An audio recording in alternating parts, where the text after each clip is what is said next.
I'm crowning. No. What's up? What's going on, everybody? Welcome to the periodic table.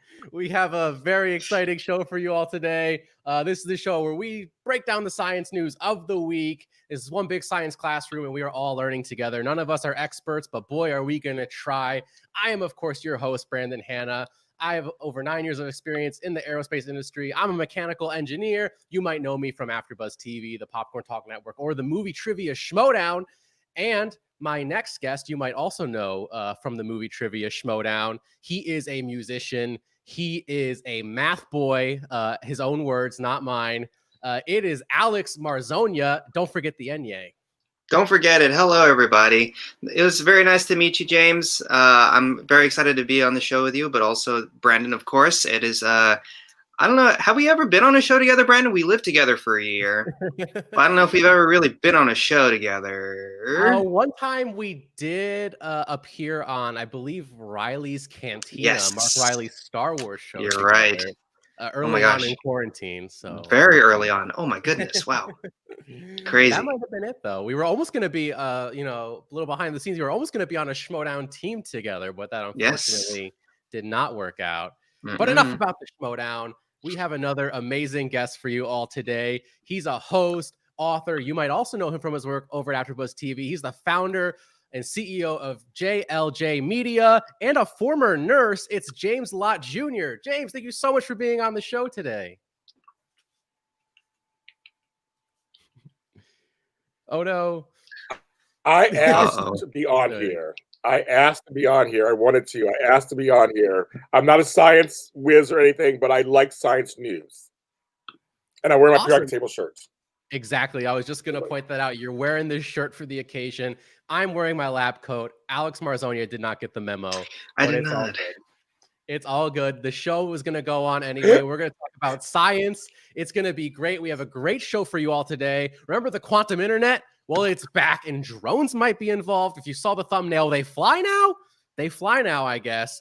And CRISPR gene editing used to store data in DNA inside living cells. What could possibly be the implications of that? I think there's a rabbit hole that we can go deep diving down into with that. And for our special segment, we are bringing it back. Scientist Spotlight, Eric Lander. Biden appoints geneticist Eric Lander as his science advisor, or as a science advisor in his cabinet. A lot to talk about there. But before we do, let's jump all the way back up to the top. Let's talk about these drones. Guys, drones are apparently going to help the future of quantum internet. If you were here a few weeks ago on the show, we talked about the quantum internet and how they're using fiber optic cables, experimenting maybe in Chicago with different internet speeds and implementing it into our current system of internet, which if you saw James's connection a moment ago, it definitely needs some help. And maybe drones are the answer. Scientists have now used drones to transmit particles of light, according to this article,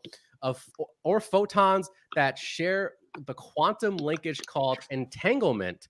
The photons were sent to two locations, a kilometer apart, and researchers from Nanjing University in China report in a study to appear in Physical Review Letters. So guys, drones shooting photons, particles of light across kilometers, transmitting internet wirelessly. I don't know. This is just this is all too crazy to think about. I know, Alex, you texted me earlier. You said you were prepping for the show. You were reading this articles. Some of the stuff you were reading might have made your head spin a bit. I want to get your overall thoughts on this article. What do you think about quantum internet being transmitted via drone? It's just a little bit scary to me, because like, if we are going to have this, if this becomes the main method of, connecting to the internet, it's going to have a bunch of drones flying over all the time. What's the deal with that? I know we have satellites already, and those are just like higher up. Of course, they're not visible at all for us. So I think if we're going to have drones just like chilling like a mile above us, or however high they are going to be, I don't know. It just seems a little bit scary. Will the government be, like watching us even more because of this? There's a whole like conspiracy theory hole you can probably go down to. I'm not really, that seems kind of scary, but I'm not gonna get into that right now. It's but I mean, just the fact that it could be faster, cool. I know at our me and Brandon, we used to live together. Our internet kind of sucked for a while there. Like if it gives us faster internet, fine with me. That's cool. Yeah, you did mention satellite. I think in the article they say a quantum satellite can also transmit photons across China. Currently, they're experimenting with fiber optic cables, like I said. James, let's go to you next. What do you think about this quantum internet, them using drones to shoot photons through space, making these quantum computers entangled together to transmit even maybe secret messages for the government? I don't know. Let's get weird with it. What do you think on all this? So number one, I did a show before this, and my internet was just fine. It did wonderful, and now it isn't. Like it's the weirdest thing. Like whatever you can do so that I can actually have regular internet in my house every day. Why do I go to the front of the house and it's worse than the back of the house? Why not in the back? I'm like, so when I read this article and I was like, okay, so these drones aren't the ones you buy at CVS and fly in the backyard. Okay, I got that. Secondly, I was like, octocopters. I like that name. Octocopter, call them octocopters. Kind of like that name too. Secondly, it talks about how this could actually help new types of communication. See, I'm not a conspiracy theorist. They got our information already. We're already in the books. They know who we are. They can find us. I'm not even worried about all that stuff. But if you get my internet to work like every day, regularly, God bless you. I'm like, whatever you have to do that. Shoot some protons, whatever, do it. I'm very happy. But I thought this is very interesting because, I mean, we're talking, this sounds like Star Wars. Not a big Star Wars fan. Star Wars stuff. This is for real. These drones are not just drones that you get at Christmas. These are drones that are really doing amazing. This is kind of amazing. And actually, maybe it'll strengthen our government because, things are going on there too. When it comes to information. Yeah. So it says here in the article that researchers used 2 drones to transmit the photons. One created pairs of entangled particles, sending one particle to a station on the ground while relaying the other to the second drone. That machine then transmitted the particle it received to a second ground station a kilometer away from the first.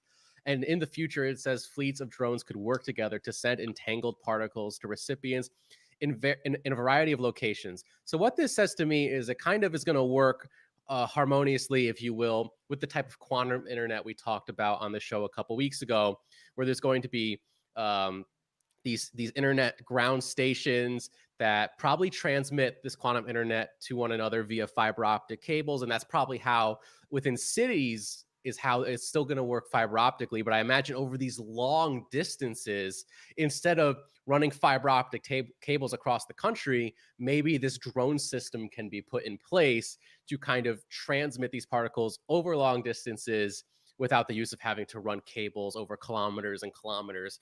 So this seems really fascinating to me. I don't know how feasible it is because the drones, how reliable are drones? I'm wondering, how often do they have to be recharged? What if one has a technical malfunction? Is that going to shut down an internet for an entire quadrant of the United States if a couple drones shut down unexpectedly? Maybe they run into a bird, get struck by lightning. I don't know. Alex, do you have any other concerns about losing? Would you put more specifically, would you put your faith in these drones to make sure you have a stable internet connection? I don't know. I mean, it seems, security, that aspect of it all makes me a little bit concerned. Like hacking into drones and all that stuff. Like people can do a lot with computers these days, and I don't know if I'd have faith in the drones doing that. But I mean, like as you were saying, like it's a good way for like more rural areas to get internet. It sounds like.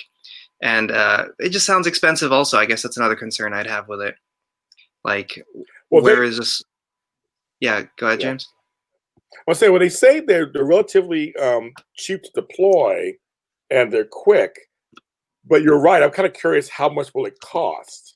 And will it cost us more in premiums and subscriptions and charges? Will that go up? Right, Alex? I'm kind of thinking of that thing.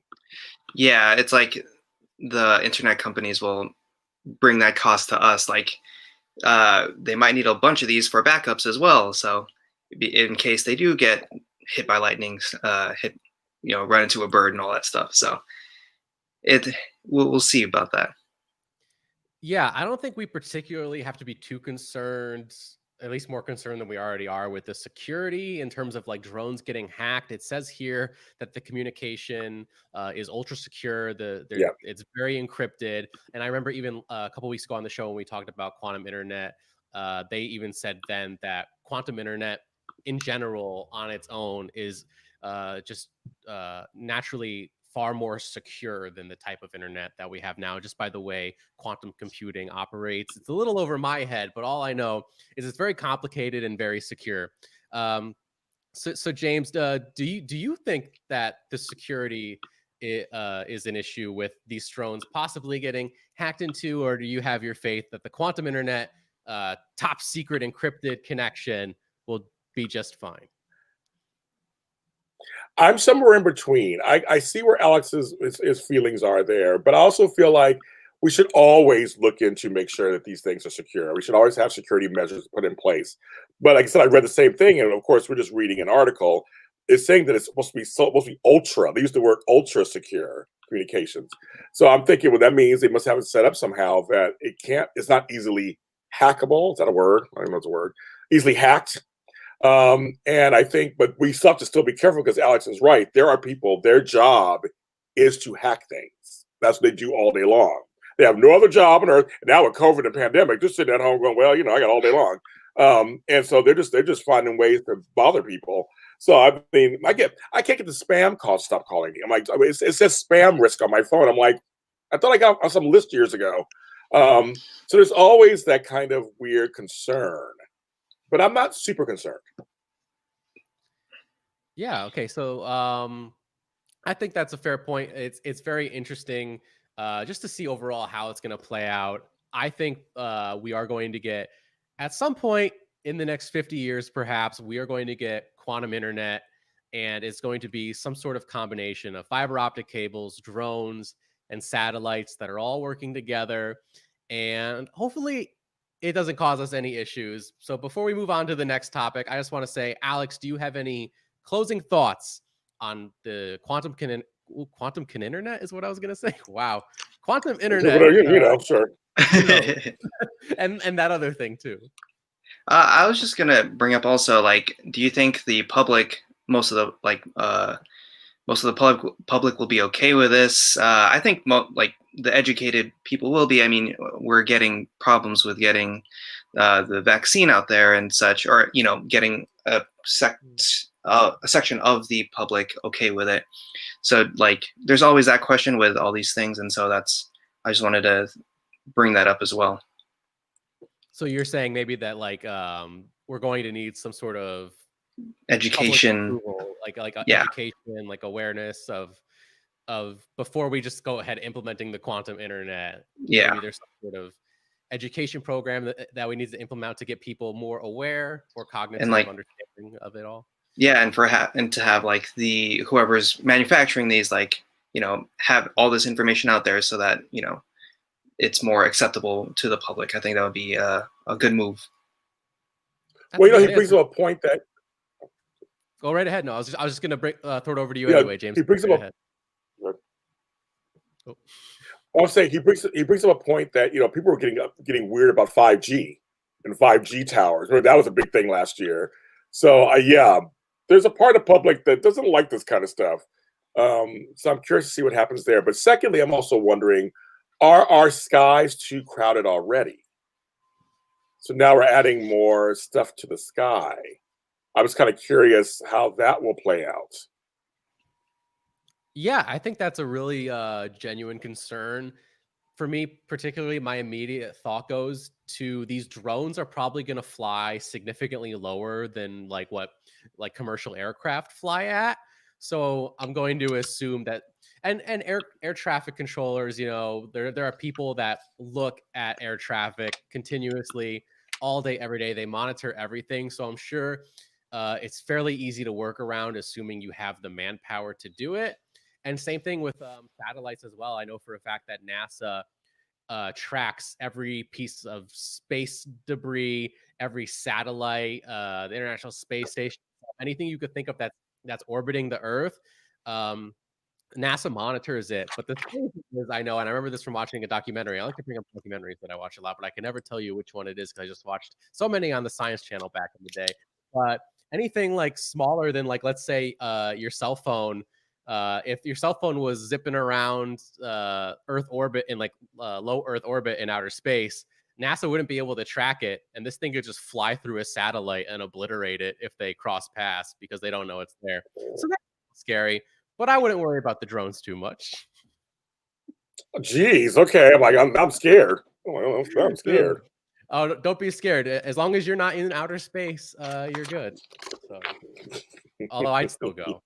I'd still go personally. I'll go too.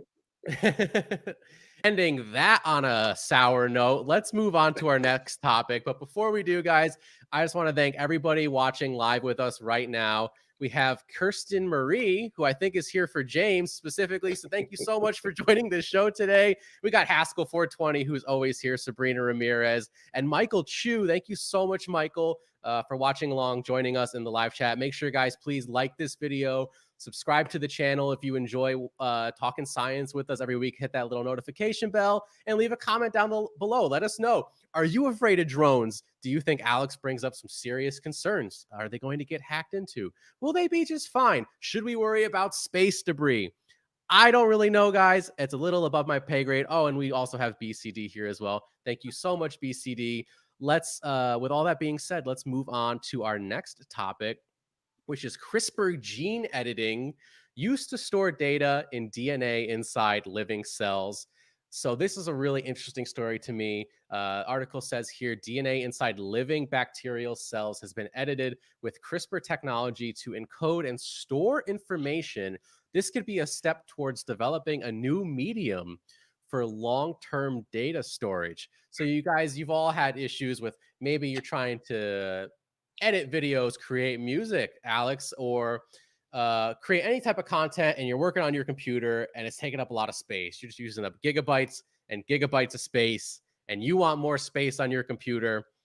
You're thinking something like, oh, an external hard drive is something inorganic. It's made out of like aluminum and copper and all kinds of different metals and materials and polymers that we're all familiar with. I go to this article and I see that scientists are working on storing data inside living cells, storing data organically. This has my head spinning. Before I go any further personally, I just want to throw this to James and ask you, James, what do you think about storing data inside living bacterial cells? Do you think this could really be a potential solution in the future for storing data long term? I'm curious about the molecular and structural integrity of it because we morph and change as we get older. Any given day, I'm wondering, does the storage, does the stuff on the storage get altered if you're altered? It's organic, so if something happens to your cells, does it affect it at all? I mean, or maybe it doesn't because it's DNA. So, I mean, I'm just kind of curious about if it changes the data, because that's always my thing, is when you store something, you're preserving it. So I'm just kind of curious, what does it do in the long run, and how long can you keep it in you, and what does that mean? It's very space age. Yeah, it's really wild, and I guess you said it. The basic principle behind this idea is that life's genetic information is stored inside of our DNA. Like, that's our DNA is what makes us who we are. It's what tells our cells what to do, how to regenerate. Like, what cells create skin, what cells create my eyeball. Like, that's all stored in your DNA.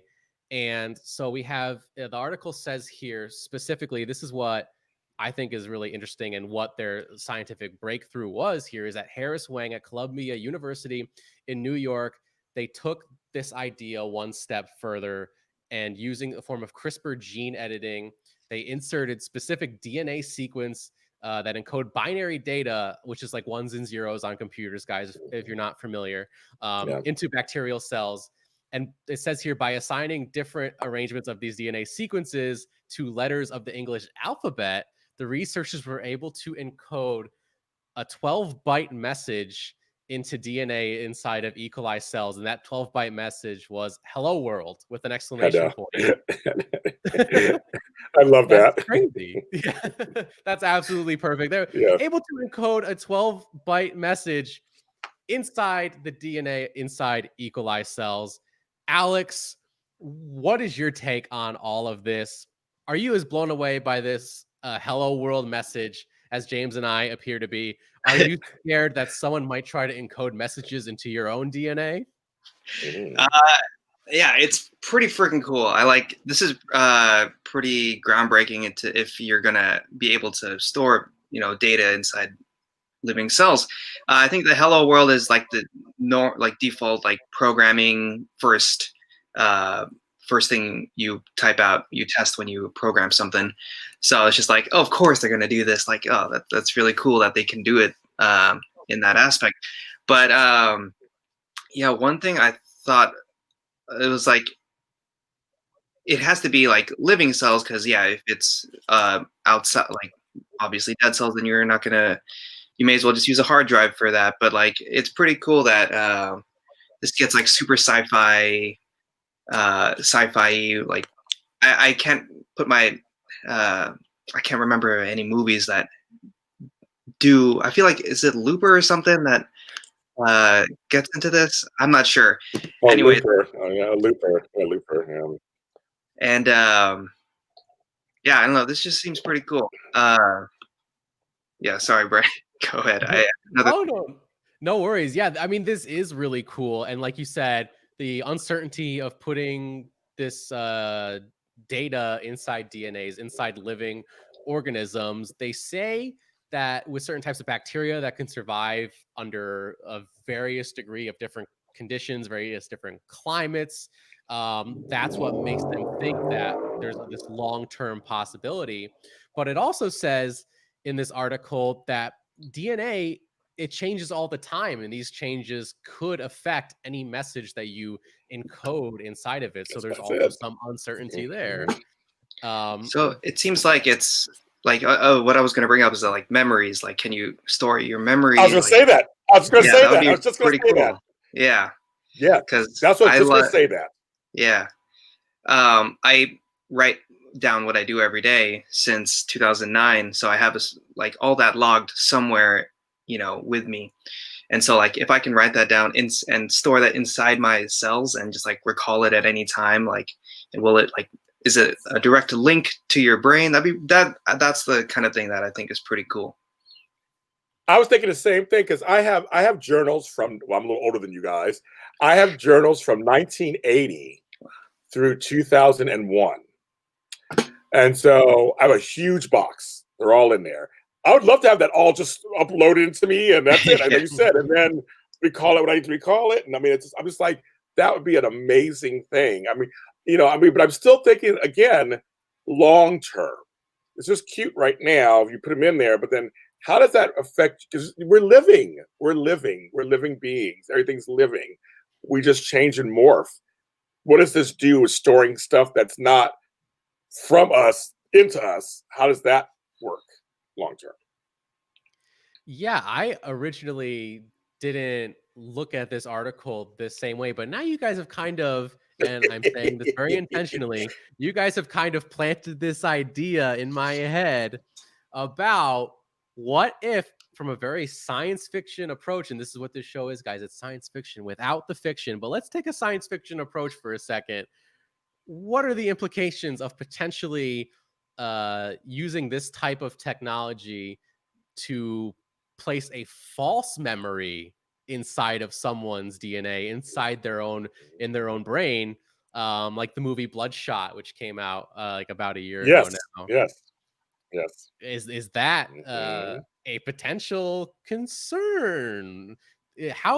Between this and the drones, what kind of dystopian future are we heading towards in the next 50 years? I'm not really too sure, but James, is this a concern to you? Do you think that this type of technology could potentially lead to something like putting a false memory inside someone's head? Of course. Evils are human. Humans are evil, but evils are human. Humans are evil. We do stuff. Sometimes the best intentions turn into like the worst nightmares. So, and people start getting a little greedy and they start thinking, well, I want to try this. And what if it does this? And what if it does that? And then next thing you know, you out of control. So I completely have concerns, ethical, because that's the word I'm looking for, ethical concerns about all this technology. Just, I mean, how's it going to be used? Will there be regulations on this technology? I come from a world of insurance. I work in insurance also, and everything has regulations. They have rules and regulations and things. So I want to make sure that we have things in place to make sure this stuff doesn't happen. Will there be systems in place to check and double check these things don't happen? So yes, it's totally a concern. Well, of course, our world's crazy. Our world is crazy indeed. Alex, any more closing thoughts on the potential negative or maybe positive, let's think a little optimistically, positive implications of this technology of editing DNA and encoding data inside of it for potential future posterity?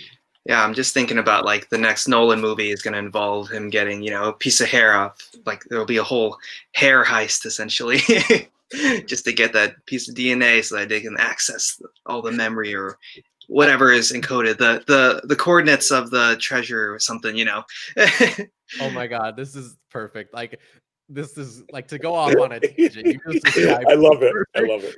You just wrote a Christopher Nolan movie. If one of like those computer programs like artificial intelligence, like if you gave it every screenplay to every Nolan movie ever and then made it write its own, this is what would come out. He's encrypted this secret code onto like this strand of hair on his head, and we have to do this heist to go and find the specific hair on his head that has the data encoded on it, and pluck it out and read it. But it's just like those fraternity brothers who do the pranks. They just like shave someone's head. That's the whole solution of it. Yeah. I mean, it almost kind of reminds me of Birds of Prey. There's like a diamond with like a encoded message on it to like a location. Yeah. Of a bunch of money. So very similar. What were you going to say, James? I'm sorry. Well. Might be a little behind. No, I'm a little behind, but I love that he said that. I'm like, it's so funny. He just did write a new movie or a script or something of some sort. Go on, Alex, do it. Write it. Do it. All right, I'm on it. All right. Well, while Alex is writing the next Christopher Nolan heist thriller blockbuster, and it's gonna save cinema, guys. It's gonna save cinema. While exactly. While Alex is doing all that, let's move on to our special segment for the week, and it's Scientist Spotlight, and we are talking about Eric Lander. Speaking of which, I believe has some experience working with CRISPR technology, which I just want to add, the article did say it's got a lot to go, so I wouldn't be too worried about memories being implanted in your head, but the technology is growing exponentially. So let's keep an eye on that. And Eric Lander now being appointed as a science advisor, a member of his cabinet, Biden's cabinet, who will be inaugurated in just 4 days here in the United States. Eric Lander has quite the resume. Like I said, he has been at the forefront of science for decades in many different fields. He co-led the Human Genome Project to completion of a first draft in 2001. In 2003, he founded and now leads the Broad Institute genome sequencing powerhouse, it says. And of course, he did have some involvement with CRISPR gene editing that has transformed biology in recent years, like we just talked about. So Alex, let's throw it to you. What do you think of Eric Lander being appointed to such a high role in Joe Biden's presidential administration, but also more importantly, what do you feel? How important, I'll say, do you feel the role of science is in government, and how do you feel about having scientists in the White House advising the president on his day-to-day responsibilities? Well, yeah, I think just the appointment of this very, prolific scientist is a sign that the Biden administration will be emphasizing science. And I think that is extremely important. I mean, there's a lot of things going on that our last administration did not, address at all, and even downplayed, like, climate change, and they just completely dropped the ball on that. And so I'm just very glad that this is going to be taken very seriously. I see that Biden asked Lander to address like the future of science and technology, public health threats, climate change, and keeping the U.S. as a leader in science and social equity, and what else, strengthening the U.S. research enterprise. So I'm very glad that we'll be taking this more seriously than we did in the past 4 years. Yeah, I think, and not to get like too political on the show, but it's no secret that the previous administration did not appear to take science super seriously, often downplayed and tried to contradict scientists within their own administration. And it's refreshing for me to see an administration that is taking science seriously again and going out of their way to appoint scientists of note to very important roles within the administration, within the White House, within the government, to make sure that there's a lot of scientific issues like climate change, obviously like COVID-19, that need addressing in this country. And we need the leading minds in this nation to work on it and lead us into a brighter future. So James, let's go over to you now. What do you think about Eric Lander's appointment? Do you think, looking at his qualifications, looking at some potential criticisms of him that fellow scientists have had in the past, do you think that his appointment to this role is a good thing? Are you happy to see this particular scientist in this role? And I also want to get your take on the importance of science within our government. Yeah, I mirror both you and Alex. I'm very happy to see someone of quality who has a resume to back it up to be appointed such a high honor. I mean, I'm saying this, of course, with all my tongues and cheeks and not getting too political also, but I'm happy to see someone of this caliber be chosen to head this area. Science is just as important as law and the arts and everything else. And there are a lot of things, a lot of research that we have out there that needs attention. Cancer research, heart research, things like that needed. And to have somebody in science heading that up be a great thing. Climate change, of course, is the big one, but there's other things too that especially are equally as important that were neglected for the last 4 years. So I love that his type of background and what he does could literally work with all those areas. He can have his hands in each of those things and hopefully oversee some really great advances that we need, maybe over the next 4 years and beyond. But I'm very happy to see somebody qualified. And again, I'm saying it 10 times, qualified to be in a high position. That's what I'll say. Yeah, certainly. And to be more specific, Eric Lander, he is being appointed to be both Biden's science advisor, but also the head of the White House Office of Science and Technology Policy, or the OSTP as it's abbreviated toward.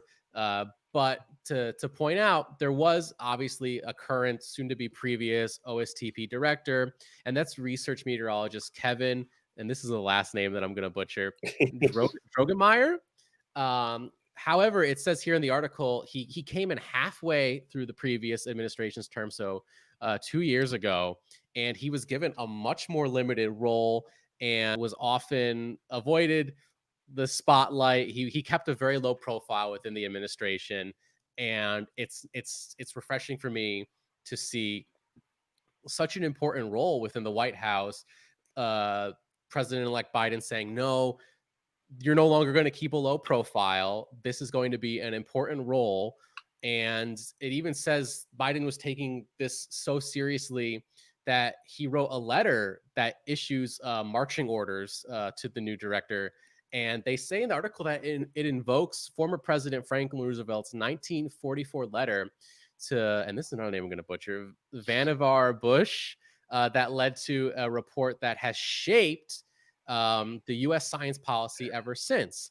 And like you kind of mentioned, Alex, Biden asking Lander and his team to address 5 questions about the future of science and technology, and recommending how this administration can combat public health threats such as COVID-19, mitigate the impact of climate change, and keep the country a world leader in innovation using science to improve equity and strengthen U.S. research enterprise, which I think that is very important, because I think, and when a lot of people from the other side of the aisle, I'll say, they speak negatively about science, and they talk about and I say that in a way where when it comes to, like, let's say climate change, they want to downplay certain issues, and their main concern is always the financial implication of, okay, yes, like climate change is an issue, but guys,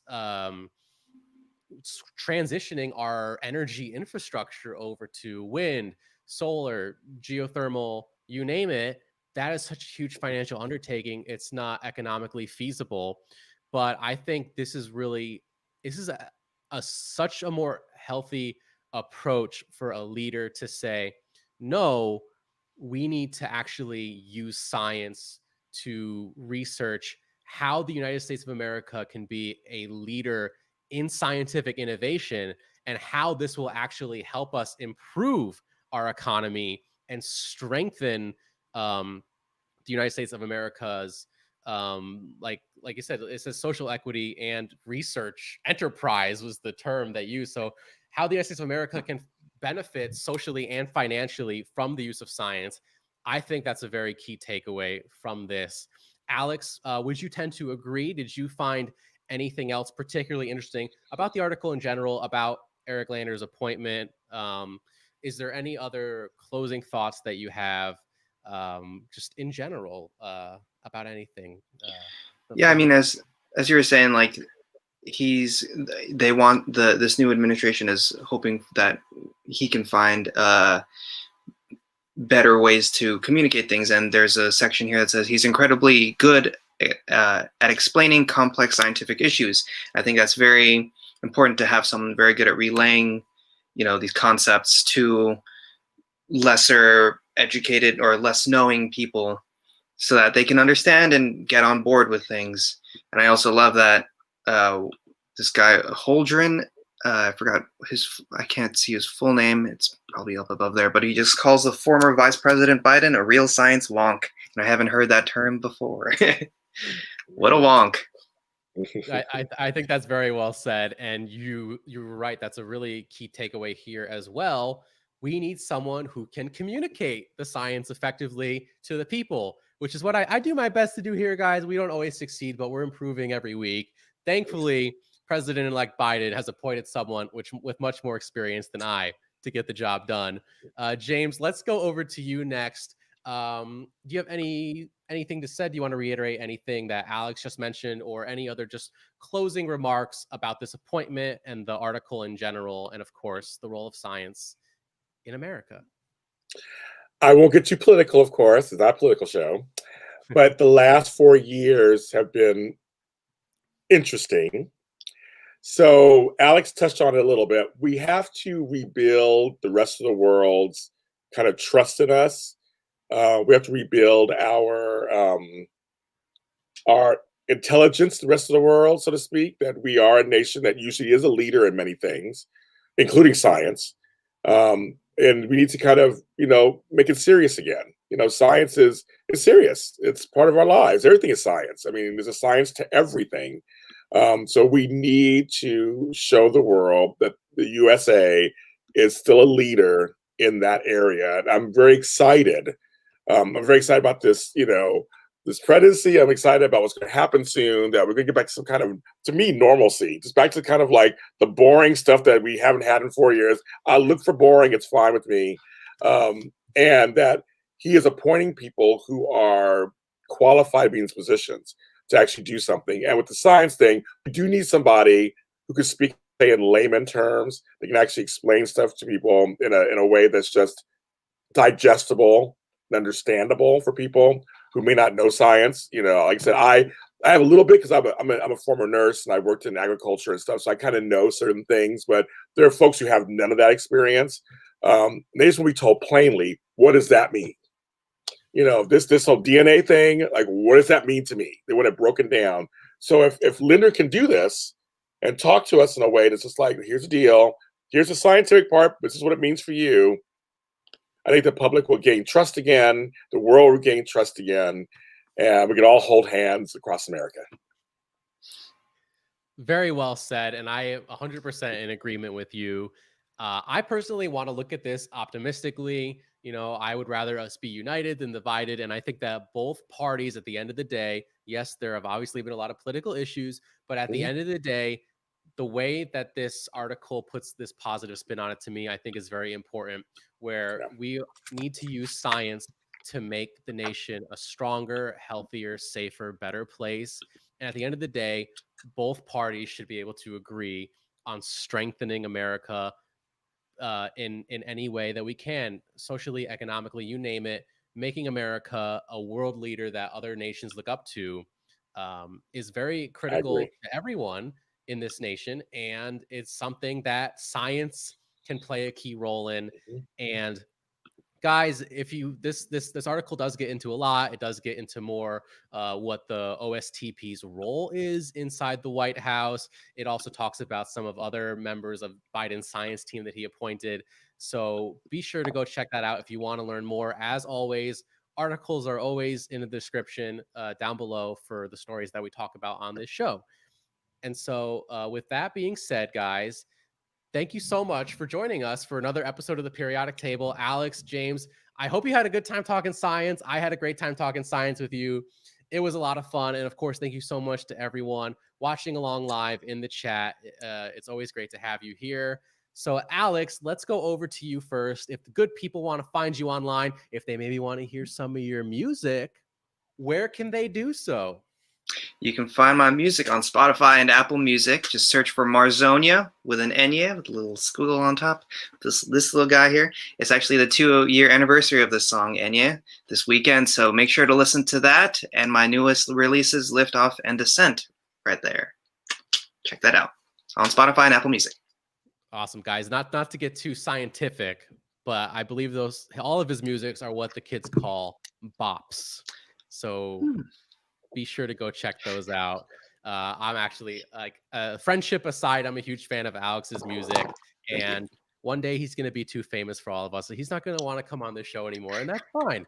That's fine, but make sure you go check it out. And James, thank you so much for joining us for the first time as well. It was so much fun to have you. Thank you for bringing the science shirt. Thank you for all the baby Yodas you got in the background. I appreciate that. Yes. Where can the good people find you online? I know you've got a lot going on, so plug away. It was so great to have you here. I had a best time. I want to come back, of course, and hopefully my Wi-Fi will be better. But I do want to come back. Alex, I actually tweeted some of your stuff actually this morning. Thank you. So just like that, and I will be following you on Spotify. I'm gonna go to Spotify so I can follow you. Okay, I will. I'm going to. Okay, so you can follow my music on everywhere the music streaming. I have a soundtrack out called Vex the Soundtrack, and I have the Mistletoe Road soundtrack. They're out there. So go ahead and follow all my music on there. And I'm about to release a new song called Darth Vader is My Father. So it's a dance song about Darth Vader. Why not, right? That'll be coming out in a few weeks. My books are on Amazon.com under James Lott Jr. My network is JLJ Media. So you can follow 35 shows I have in there, from Star Wars shows to soaps and everything in between. Go ahead and follow James Lott Jr. on YouTube. And the audio side, I'm on every streaming platform you can think of, from Spotify to iHeartRadio, Deezer, podcasts, everywhere. I'm all over the place. Just look for James Lott Jr. or JLJ Media. Then, of course, there's me.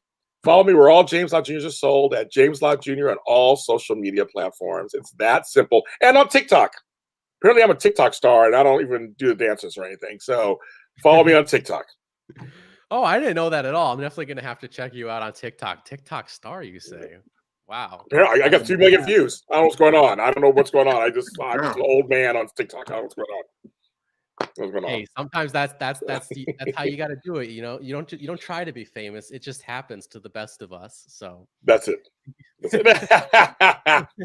thank you for Thank being here, guys. It was so much fun having you. I'm, of course, Brandon Hanna. You can find me on Twitter and Instagram at BrandonHanna07. Of course, if you found me now, you're already on youtube.com/BrandonHanna. So please be sure to subscribe here, hit that little notification bell so you don't miss out on anything at all. And it was an absolute blast, guys. I will see you all again next week for another installment of this show. And as always, thank you for taking time out of your day for this